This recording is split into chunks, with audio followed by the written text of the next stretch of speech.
going to look at how we should be looking at getting value for our money when we're buying property, because I don't think everybody has the best sort of overarching picture of getting the best value for money when you're buying properties.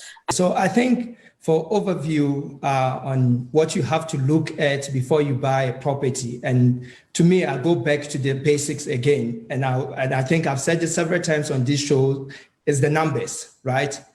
Understand the numbers. Just to summarize what you've just said, is to buy low and sell high, right? You need to know your exit strategy. What's your exit strategy going to look like? Are you buying to sell in the next 5 years? That's the question you need to ask yourself. Are you buying to hold and create a legacy for your family and create a generational wealth for out of that property?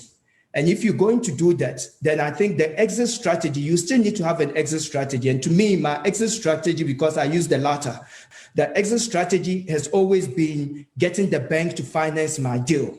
And hence, the numbers must make sense. Hence, it means that if I buy a property for a rent, or I get a bank to give me a rent to buy a property, I need to find a tenant that's going to give me a rent 50 cents or 2 rent, so that I'll be able to go back to the bank and say, hey, I'm supposed to give you a rent, but now I've got 2 rent. Why don't you give me more money?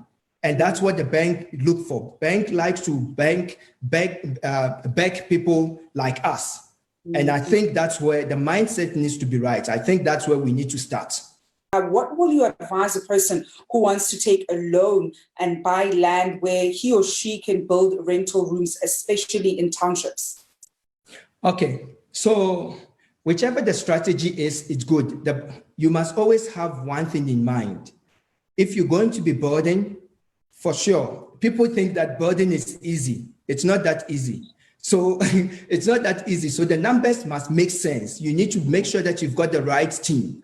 Otherwise, you're going to buy land that you're paying bond over it and it's not generating any income. And then you're going to get frustrated and you're going to say, oh, this property game is just a story. It never works. So that's the thing.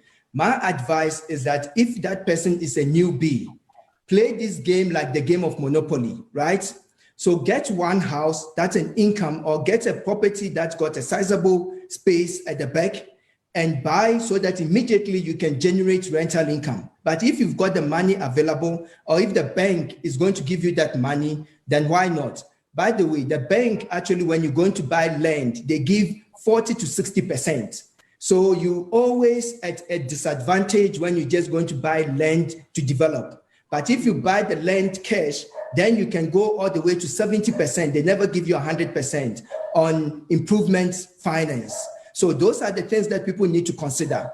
As opposed to when you have a property on a big land and you go to the bank, you can actually get 100% for it, depending on your credit history. So you need to put those things into perspective and think properly which approach you want to take. But buying to renovate, buying to develop is always a good thing. The important thing is that whatever that you're developing, somebody must pay for it. If you're not breaking even from day one, forget it. That's not any business to go into.